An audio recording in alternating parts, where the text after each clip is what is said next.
Wrestling fans around the corner, around the world, I'm Dan Marty. I'm the Sinister Minister, Father James Mitchell.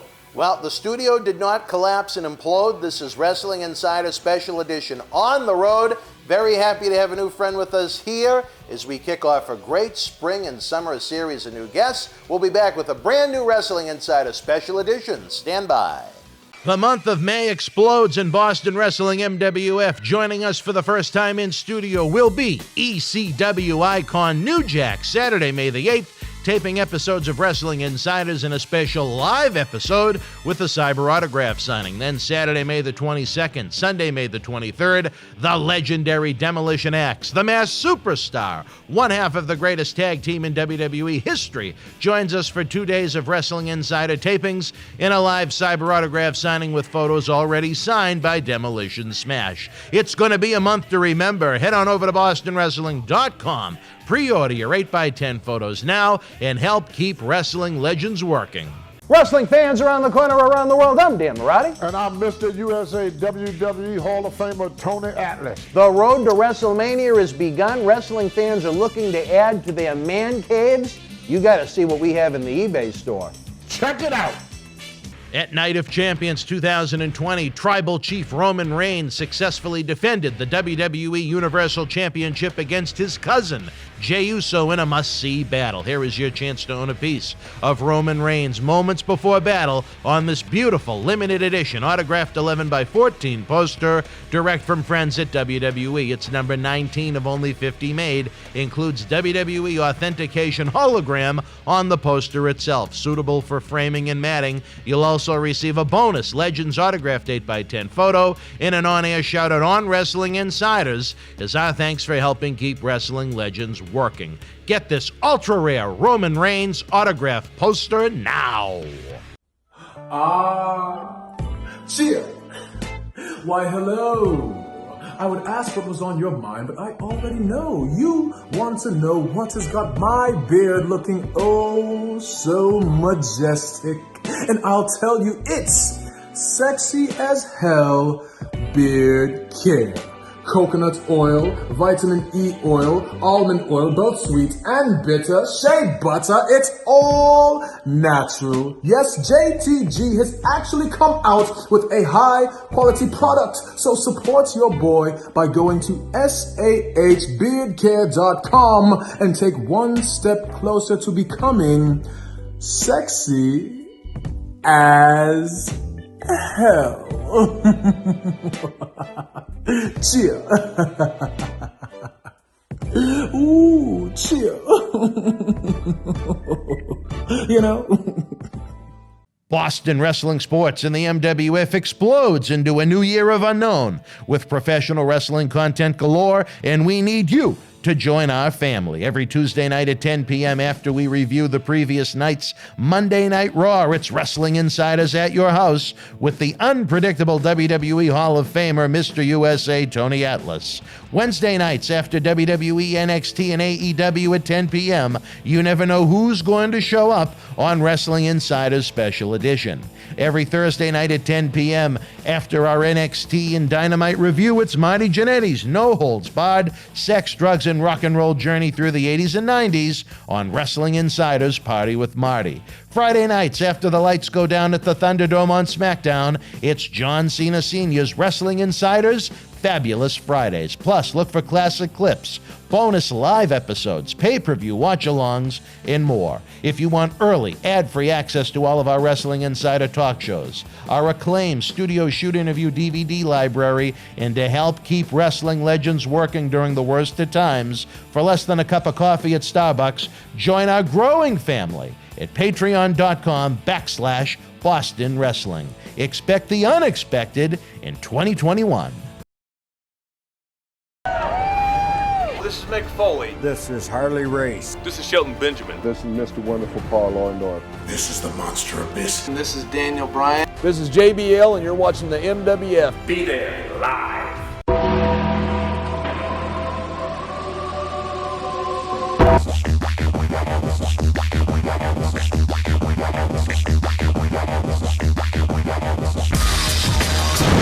All right, wrestling fans, welcome back. Very excited to be here outside of that crazy studio where so much craziness happens. Happy to have someone new with us here in the Boston Wrestling MWF family, one of the great managers of this generation, the Sinister Minister, James Mitchell.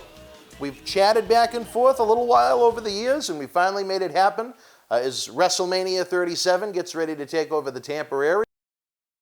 Of guests coming in. By the time the fans will have seen this, we'll have had our little cyber autograph signing. And so we're always looking to bring the fans new points of view, new perspective, new stories, new memories, new legends. And I love to hear the thoughts of someone that participated outside of the ring. I think sometimes ring announcers have some of the great stories because look at how much they probably see more than any fan ever has. They're there every night at ringside sitting through every single match on the card, and I think a lot can be said for, even though unless it's a really bad indie show, most managers aren't going to be out there for 7 or 8 matches a night, but they are usually a few times, and they see sometimes a lot more and have a different thought process than even the wrestlers would. So take us back in time to a young Jim Mitchell. What was it about the king of sports professional wrestling that captivated you so much? Okay, when I was way little, I lived in New Jersey, so... Oh, did you? Okay. Yeah, up to the age of 8. Okay. I believe.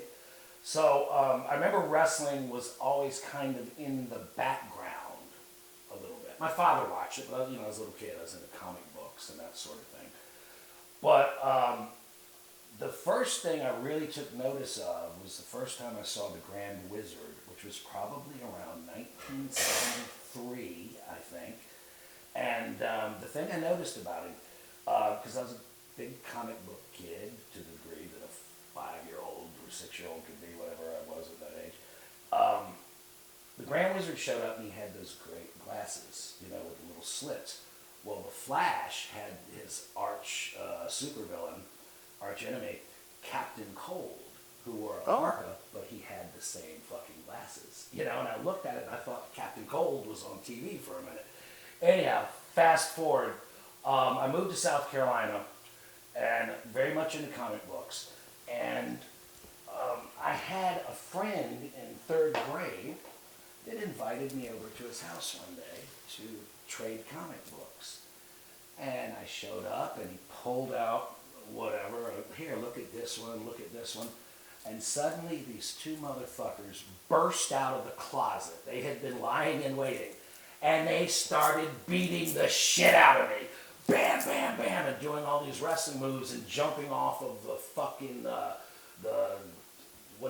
dressers and whatnot, and just destroying me. And as they're doing it, they're shouting out the names of the holds or the wrestlers who did them. So I'd hear, Double Knee Ivan Koloff as a teenager or whatever, adolescent, came down on my 9-year-old head with knees. And they were grabbing coffee mugs and yelling brass knucks and I'd just beat the dog shit out of me for what seemed like 30 or 40 minutes, and everybody's laughing at it, and eventually I'd pick my broken ass up and I'd go home. Well, I was stupid enough to let this happen probably 2 or 3 more times over the course of the school year. And I didn't understand what these guys were talking about, And actually, that had happened to me in New Jersey one time. Some kids beat me up on the schoolyard and started screaming Chief J. Strongbow when they put me in what I now know to be a backbreaker, So I didn't know what these strange names and whatnot were. And sometime, I guess during the summer of 3rd grade, these same 2 guys that had beaten my ass were in a convenience store shoplifting. And they had the big army jackets and whatnot, and they were sliding stuff in, and they looked at me and went like this. And I was trying to get the fuck out of the store because I didn't want to get my ass beat again. And they came in when I was outside, and they ran up to me and said, "Hey kid, you're real cool," and they gave me a bag of M&Ms that they stole or something. And they said, "Hey, come with us to the house." And I was like, no, I'm not doing that again. And no, it's cool, you're cool with us. And we sat down and watched Mid-Atlantic Championship Wrestling. And Johnny Valentine was on, as I recall, because they were screaming his name. And the Super Destroyer, which was Don Jardine, the spoiler. Well, the thing I noticed was, first of all, these were all men in tights. Uh-huh. This is kind of like comic books. And as I watched a little longer, wait, there's good guys and bad guys, you know? They're kind of dressed the same, and then the fucking spoiler shows up with that mask, you know? He looks like he's straight out of Marvel Comics Central Casting. And I really got into it, and then I became really good friends, and one of the guys who beat my ass was manager Jeff Bailey, who worked for Bill Barron's for years in Anarchy and Wildside, one of the great unsung managers of our time. But he's the guy who turned me on to it. So I became obsessed with pro wrestling. Like, it just completely, it eclipsed Evel Knievel, it eclipsed Planet of the Apes, it eclipsed the comic books. And I became a kid that, I mean, we would watch it, and the thing was, we got, in Columbia, South Carolina, which is where I was living, we got cable really early. A lot of times people say they didn't get cable until 1983 or something. This was 1975, 76. Wow. So we got, in the afternoon, at noon, Jim Crockett Mid-Atlantic Wrestling. Then at 1 o'clock in the afternoon, on the Augusta channel, which we got, you get a replay of the previous week's Georgia Championship Wrestling, a 1 hour edited down version, which Freddie Miller did the wraparounds for. Then from 6 to 8 p.m., you got the current Georgia Championship Wrestling, which at that time, I believe Gary Hart was the booker. You had Mark Lewin, Dusty Rhodes, Tora Tanaka, Dick Slater was a big guy then. Then you would go, the way we planned our day was we'd watch cartoons, then we'd watch 12 o'clock wrestling, 1 o'clock wrestling. We'd go through the neighborhood and go beat up kids, just like I used to get beat up. I joined this guy in the same kind of hooliganism, beating up kids and shouting the wrestling moves and whatnot. And we would wait until the Georgia show. So at 8 o'clock, later that night, you would get Mid-Atlantic Worldwide, which was whatever, the B show or something. That came on at like 11 o'clock on Saturday. And then on Sunday, if I'm not mistaken, IWA may have been on even a little later, but there was IWA Wrestling, with which, what was the name? Pedro Martinez did it. Yep. So you had, it was Mil Mascaras was the champion, and Bulldog Brower and Mighty Igor were really the big feud there. Johnny Powers, I think, was there. You really had a great variety to choose and then from. on Sunday, we got Florida Championship Wrestling. Wow. So, Eddie Graham booking it, and this was like, Dusty. I came in right at the time when Dusty Rhodes was becoming the American Dream. And then with the big thing they were pushing for was the Bicentennial Extravaganza. And I think he might have wrestled Sheep or something then. But it was just so exciting. And it was almost like a kid looking at pornography. It was sensory overload. And I was really into wrestling. And the funny thing was, me and my friend were really the only hardcore wrestling fans.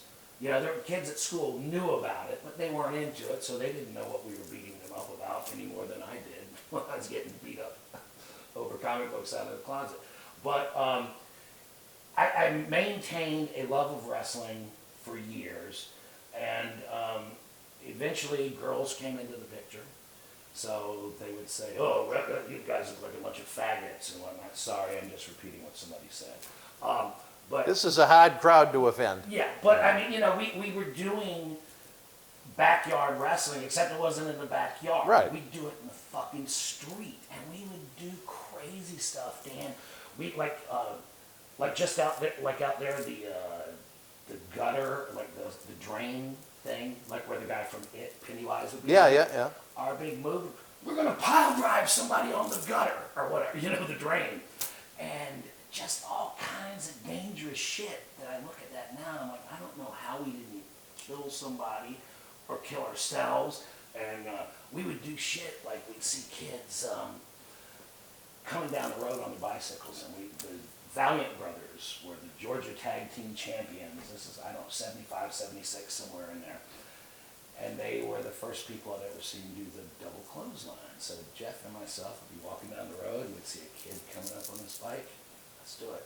We'd join hands and run and hit those motherfuckers right in the neck. they'd go flying, the bicycle would go flying and flipping, and we'd be screaming, whatever Jimmy Valiant was screaming at the time. And we used to get in trouble all the time. Anyhow, so I get a little older, wrestling becomes uncool, and I quit watching it. It was always on in the background, but I was more concerned with girls. And then that turned into rock and roll. I wanted to be a rock singer. But what I did was I brought all of the shit talking from Black Jack Mulligan and Dusty Rhodes and Roddy Piper and the others into my on stage pattern. Because everybody in 1980s bar band rock and roll, they all said the same shit. They all dressed the same, they looked the same, and they said the same things in between sets. We're going to take a short pause for a sanitary cause. We'll be back in 15 minutes. And I just thought that was lame as shit. So I went out and I would just plagiarize Ric Flair or whomever. And I started antagonizing people, which is kind of not what you want to do if you're trying to make people come back and see you.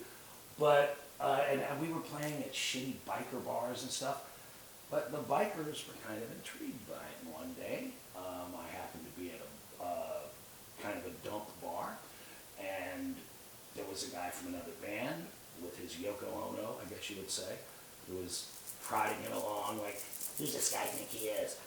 And the guy started talking shit to me or something, I forget, from the back of the room. And I went into promo mode, just cutting vicious promos on him. And the guy said something. Anyhow, I jumped up on the side, I don't know what the fuck you call it, a ledge that was in the bar somewhere, and there was a potted plant hanging down. And I grabbed it, and it had the hook on it. I started spinning it around like a bandolero, and I let it go, and I hit the fucking guy in the face. The potting soil went everywhere, and I knocked over a bunch of bikers' drinks, which they were pissed off about. And anyhow, I cooled it out, but it turns out the owner of the bar, his brother, was a wrestler. Oh, okay. Named Outlaw Bubba Kirk, who you may have seen. He did jobs for WWF in the early 80s. It's one of the guys Mula would bring a carload of guys. Oh, okay. Oh, that makes sense. Yeah. And from that part of take the half country. their money probably. It's like, you're going to be on TV, huh? Anyhow, he started talking to me and said he was going to get me in, and that didn't pan out, but that really made me think, oh, wait a minute, there's a way to get into this shit. So I started making really bad basement tapes or kitchen. I'd do promos in front of refrigerators, and I didn't know what I was doing. So I would do these long-ass promos, and nobody would ever respond to me. So one day, I was thinking, man, everybody's hanging up on me. They're not even looking at my tape or calling me back to say, go fuck yourself. So I got a commercially produced VHS porno tape. And what I did, you remember they used to have the little empty slot in the back of it? And you could take a piece of paper, curl it up, and put it in there so you could record over it. I see. Okay, I get you. Yep.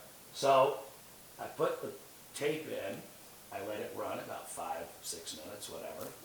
So just enough to where whoever I sent it to would go, oh, we got free porn in the mail. And then bang, what showed up was, I am the Reverend Jimmy Ray Snake Handler, Chief Executive Officer of Love Brokers Enterprises, the world's only outcall modeling service, and what was it, pastor of the Church of Wrestling Unification. And I went on this 20-minute diatribe about basically being, and this was because like Jim Baker and whatnot were big. They were all the evangelists were getting busted on TV at the time. So I figured I'd go down that route. I'm the Reverend Jimmy Ray Snake Handler.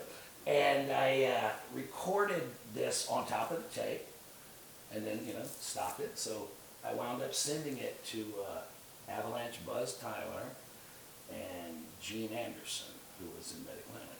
Not Moolah. No, not Moolah. I had talked to Moolah in between. And Moolah at one point, she hit me with, so, it's going to be $3,000. I did $3,000 in 1986. That was Yeah, gonna happen. that was a But good yeah, so chunk of change. After like 3 years of sending bad tapes, I sent the porno tape with me just spliced in the middle of it.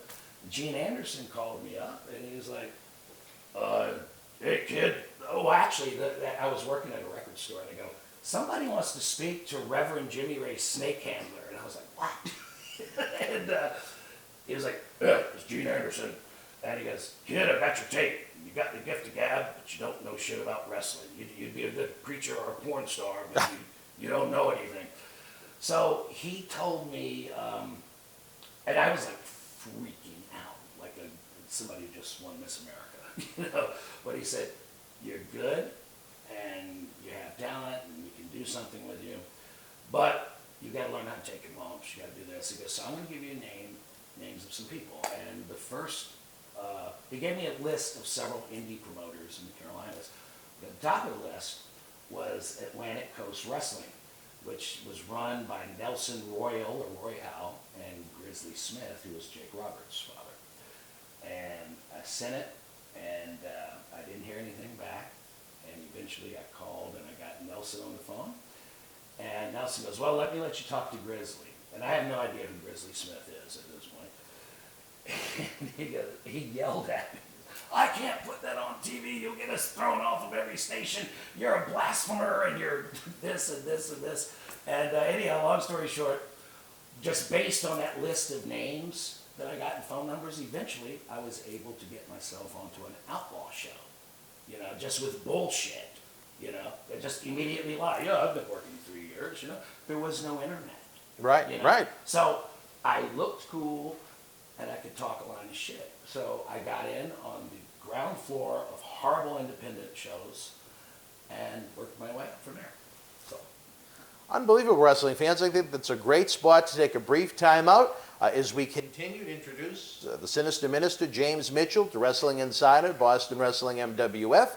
If you guys are enjoying this great content, if you're watching the premiere episode, leave your thoughts in the chat box to the right or after the fact in the comments below. If everything goes well and you want more of this great man, we'd love to have him up to the TV studio in Boston. But right now, we're going to take a brief time out. When we come back, we're going to talk more of the early career of Jim Mitchell. Stand by.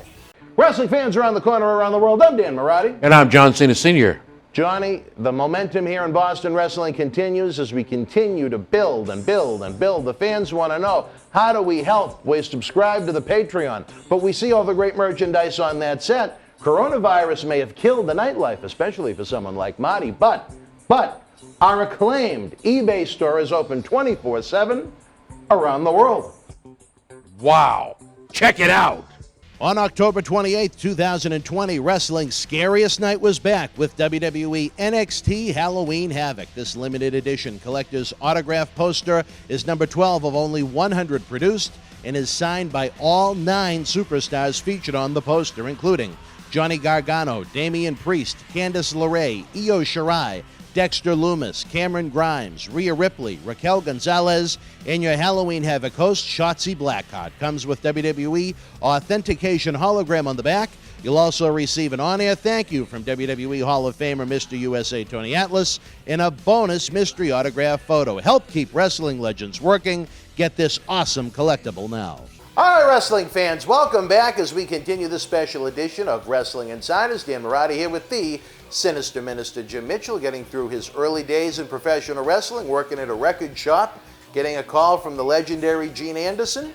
Take us from there. What happened as your voyage continued to try and break into, at that point, which was a much harder process than it is nowadays, where it's turned into Little League Baseball, where if you show up at a school with $100, you get to play 3 innings. well, that's what you can do now. Everybody's a fucking pro wrestler. Right. Everybody. But at the time, it was like getting into the Mafia. And like the big problem with me was I didn't have $3,000 for somebody to train me. There wasn't a chance in hell of that happening. So again, I bullshitted my way in at the lowest level. But and also there was a guy named Ralph Hodges who was a jobber on WCW, and Jeff Bailey, who was by this point my roommate. Oh. We saw him advertised as from Columbia, South Carolina, on WCW Worldwide. wide show or something. And we looked him up in the phone book and we found him. Really? Yeah. He's listed? Yeah. Yeah, he's the guy who actually got me on my first show. And we called him and he was like, why are you calling me? And anyhow, it turned out we became great friends, and he, was into video games and all the other shit that my roommate was. So he got me on to my earliest shows. And the funny thing was, when I got there, I didn't know indie wrestling existed at the time. I had no idea. And there was an advertisement for a Buzz Tyler show. No, actually, I had seen an advert. I'm jumping ahead here, but I told you I'd sent the tape to Avalanche Buzz Tyler. That's because they ran an ad during a Crockett show, but I'd never heard of this company, Southern Championship Wrestling, whatever it was. And that's the reason he got sent the tape. But we went to a show with Ralph and watched it. So an indie show was an entirely new thing. I'd been to shows, Crockett shows at the Township Auditorium in Columbia, South Carolina when I was a little kid, when I was crazy about it. But this was a whole different thing. And I remember walking into the locker room and there were two kinds of wrestlers. Three, but mainly two. Really, really skinny guys, like what you see now everywhere, yeah. who were so skinny that their spandex was hanging off of their ass.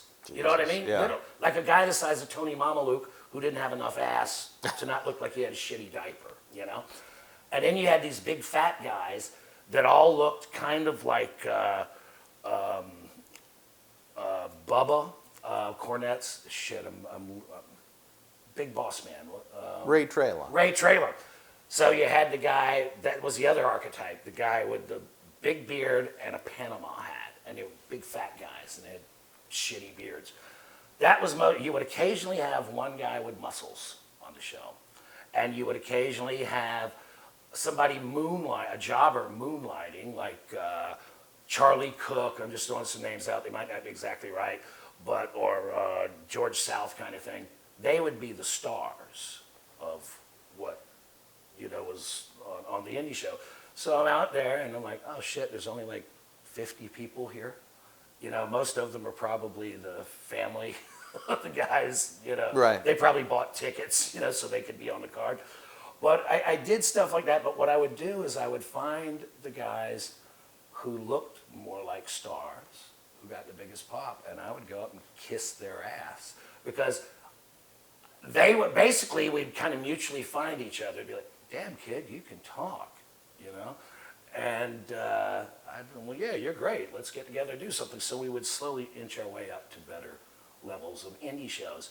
And eventually I got to where I hooked up with a promoter named Bob Canella, who was based out of North Augusta, Georgia. He owned a radio station, and he got excited about doing wrestling. He started doing these great indie shows where he brought in names. So on top of the card, the card in the Carolinas around 1990, I guess this would be. A usual main event card would be Wahoo McDaniel versus Manny Fernandez, or Ivan Koloff was a very common one, And but anyhow, like your top three matches were usually guys you'd heard of, and you'd have. Anyhow, I started to say, well, now I need to. That's where you wanted fuck to be. These people, I need to move over to this league. And I started really making tapes and whatnot of that kind of thing, and eventually sent it to South Atlantic Pro Wrestling, which was a territory originally run by Robert Fuller. Oh, okay. Robert Fuller and John Ringley, who used to be married to Frances Crockett. Basically what they were doing was they were trying to run the old Crockett towns. So, and I think they lasted 2 or 3 years, I'm not sure how long. But Greg Price, if you're familiar with him, who... He ran that big Mid-Atlantic Fanfest. Yep. He was one of the good promoters that you would want to work for, one of the handful.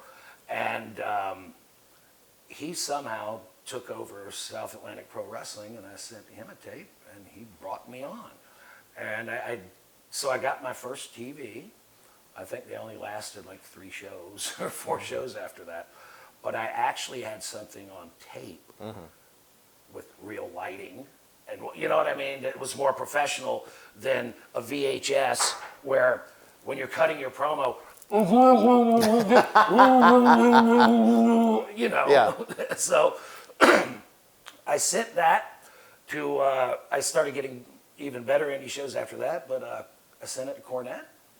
And at that point, I'd also started getting really big into the wrestling fandom scene, early 90s, kind of pre-internet, but whatever, the sheet scene. Like newsletters, you Yes, mean? Okay. yes, that kind of scene, tape trading and all that. And so I'd gotten the Pro Wrestling Torch yearbook or something, and you know, I'm just struggling for attention at this point. Like I'm writing Bill Apter letters, wondering why I'm not in his magazines, because I got these great pictures of me with the Iron Sheik and, you know, or Paul Orndorff. Yeah, like I said, I started managing decent guys, Abdullah the Butcher. Oh, wow, But okay. I mean, I didn't understand how the magazines worked either. I didn't realize it's about selling magazines. Nobody wants to buy the unknown jabroni manager. You know, they want Bruno Sammartino Right. and Ric Flair on the cover.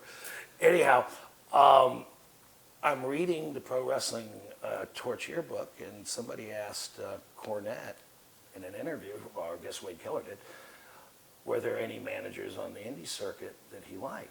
And he said, well, there is. My name was Daryl Van Horn at the time. He said, well, there is a guy named Daryl Van Horn who can really talk, and you can tell he really wants to do it, but he dresses a little bit too much, talks and dresses a little bit too much like Paulie Dangerously.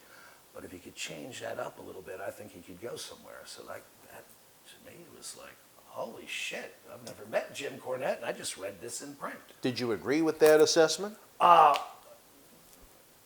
Now, looking back, I do. One thing with me, Dan, is, and especially once I really got in, I quit watching other people because I don't want to be influenced. So most of my influences come from comic books and movies and whatever. James Bond villains, some crazy fucking horror movie character. I was like, you know, you can steal that shit and nobody knows what you're talking It's about. not wrestling affiliated. Yeah, so it's not like Buddy Landell doing Ric Flair. It's kind of like what Scott Hall did when he became Razor Ramon. Right, yeah. Man yeah, didn't know yeah. shit from Tony Montana's Scarface, so he thought this was the most original shit he'd ever seen. I was just bringing all this crazy, nasty, disturbing imagery into my promos that I'd plagiarized from shit I was reading or watching, you know? But it started to evolve into something. So eventually, about a year later, Cornette called me.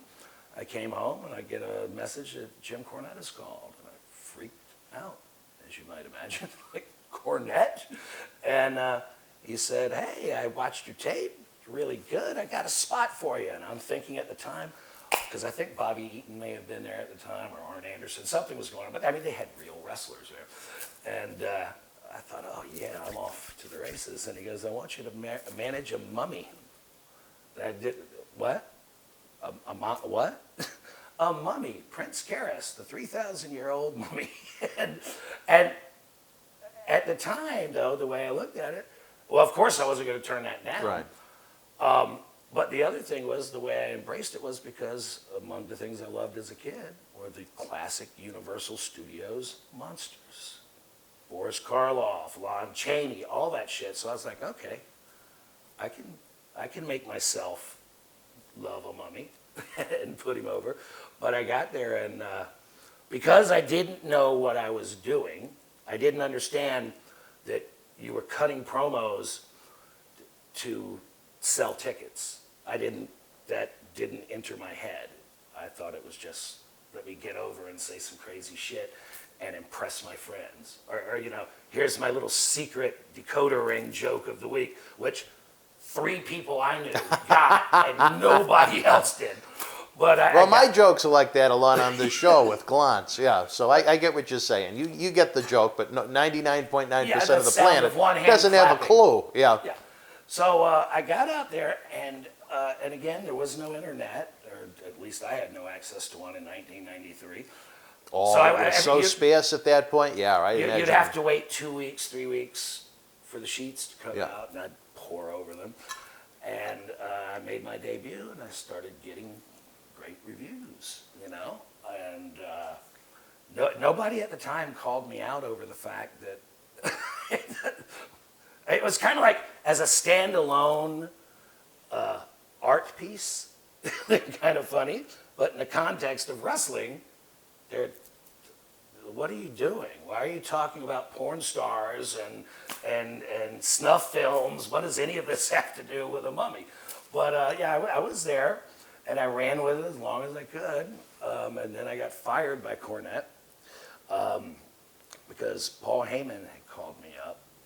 I'd been on the phone with him on and off for a year or two at that point, and Paul Heyman called me up. I guess this was when Smoky Mountain was dwindling, or Cornette was involved in some kind of scandal or whatever. And he said, "Hey, is it true that Smoky Mountain's going out of business?" And what are you talking about? And at that point, I just lost my day job. Oh. And so this was my only other gig. And he said, "Yeah, I heard his wife's leaving," or some crazy shit like that. And I panicked, and I called one of his runners. I think the guy's name is Casey O'Connor. And I asked, is all this, I got all liquored up and panicked. Is this all true? And the guy told me at the time, "Don't worry about it. Shut the fuck up and mind your own business." Yeah, but shut the fuck up. Don't say anything. But shut up. So what did I do? I went further up the fucking ladder. And I believe her name was Pam Lawson. I could be wrong. But it was his Jamie Ingle, if you know Jamie. Oh, from WCW? Yeah. Right? And I called her immediately and did the same thing. And she kind of cut a promo on me and said, "Shut the fuck up." And about 45 minutes later, whatever, ring, ring, ring. "Daryl Van Horn, hey, it's Jim Cornette. What fucking business is it of yours if I've got to go?" Yeah, because I think the scandal was that he was having a problem with his wife, maybe. That's 2 wives ago. So, and he just fucking laid into me, man. Just sliced and diced, ripped me the fuck apart, and "Fuck you, you fucking Mark." And I'm going, "I'm sorry, I didn't mean any ill will," and this and that. And when it ended, he said, "Well, you know what?" He goes, "Well, you're better off now than you were when I met you." And maybe he heard the terror in my voice because he kind of baby-faced me at the end. And he said, "Well, now we're going to have to let shit cool off because everybody knows you fucking done this, and maybe I'll be able to bring you back in a little while. But fuck you, you're in timeout," wearing a dunce cap, basically. And he called me once or twice about, "Hey, I might have something happen," but it never happened. And he went out of business. So I sat around and did this for 2 years. In between that time, what happened to the mummy? The mummy got killed off quickly. The mummy had a run with Tim Horner, which was just like his debut at Thanksgiving Thunder. So he injured Tim Horner and put Tim Horner out. My understanding is that's because Cornette hated Tim Horner. I didn't know any of this shit at the time, but apparently he hated Tim Horner, wanted to get him off of TV and keep him in the office. So the mummy put him out with his loaded mummy arm. A loaded mummy arm. A loaded mummy arm. Kind of like Bob Orton, only under gauze. Yes. Okay. And then he had a little run with Bobby Blaze, and I think they immediately put him in a run with the Dirty White Boy for the title. He was only on TV like 3 or 4 times. Oh, so this wasn't a long-term gimmick. It is like, I think I was there 9 months. Mm-hmm. But it was basically me just talking shit and building him up for a long time.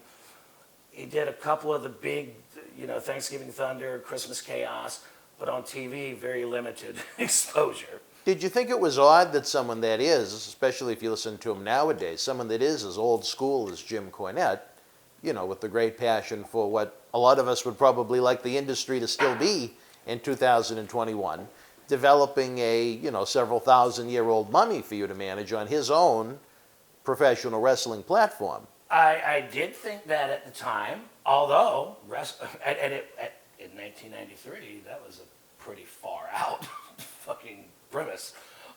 Unless you watched Memphis Wrestling with Frankenstein and Darth Vader or whoever they had.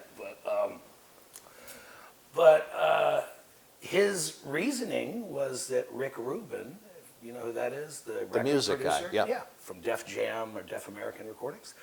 He was the money backer. Oh, he had a piece of the pie. He wanted a mummy. Really? He wanted a He mummy. wanted a mummy. Because wherever he grew up, which I'm assuming is in California, I think the guy's name was Benny Martinez, and I think Bobby Duncombe wrestled as a mummy out in California too. Excuse me, but he just wanted a mummy. I think in the early 80s, and maybe it was one of those California territories, where I don't know if it was a mummy or a Frankenstein, but there was some kind of a monster that came back to life. And it was there was very, a Frankenstein out was in that what it LaBelle's was? territory, That's too, what I'm thinking of then. California, but they Okay. had a mummy, That's like too. early 80s, I'm thinking. But it's what he was told he had to do. Well, You if you're want a trying to mummy? appease the guy with the money, yeah, you Of kind of. course, and I'm sure, Cornette. I think at the time he was managing the Heavenly Bodies. He also managed the Moondogs and the Bruise Brothers. He had 3 tag teams, and they were all those guys were good. They were over, but he had this dictum that he had to have a mummy. So, a mummy's got to have a talker. I'm pretty sure Cornette's thought process was, I'm not doing this shit.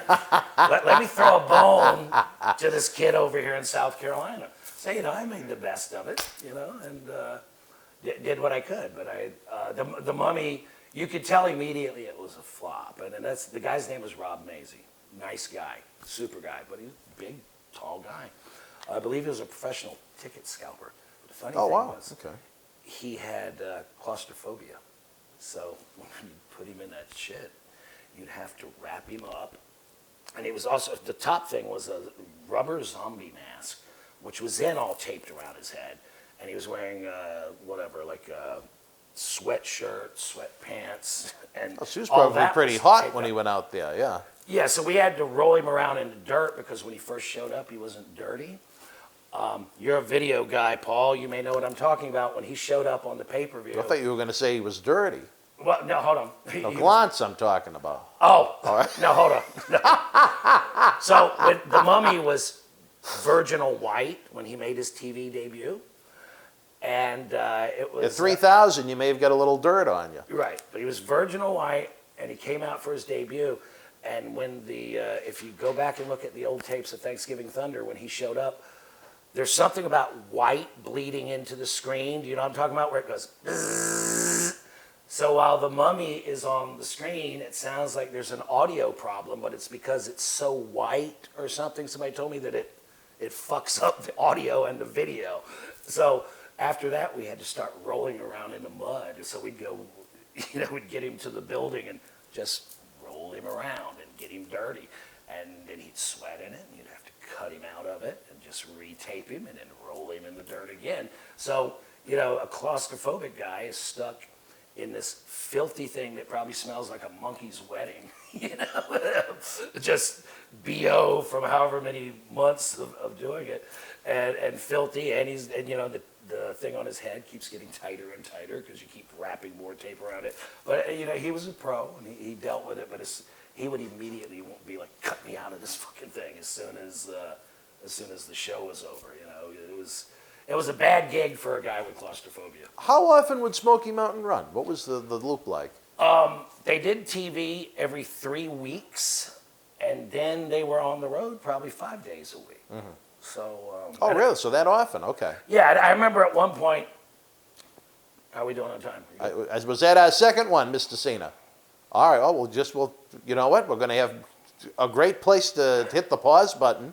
We're getting ready to take it home. Our first visit with the Sinister Minister himself, Father James Mitchell. I look forward to having you back on another episode of Wrestling Insider Special Edition. I feel like we're just scratching the surface of your great story, yours and so many more to come. Again, a pleasure to have you here for the very first time. We're going to do a lot more of it. Again, fans, we'd love to hear your comments in the little premiere chat if you're watching with us Wednesday night at 10 or after the fact in the comments section below. We love to know what you guys like. So for Jim Mitchell, I'm Dan Marati. We'll see you soon on Wrestling Insider Special Edition. Good night.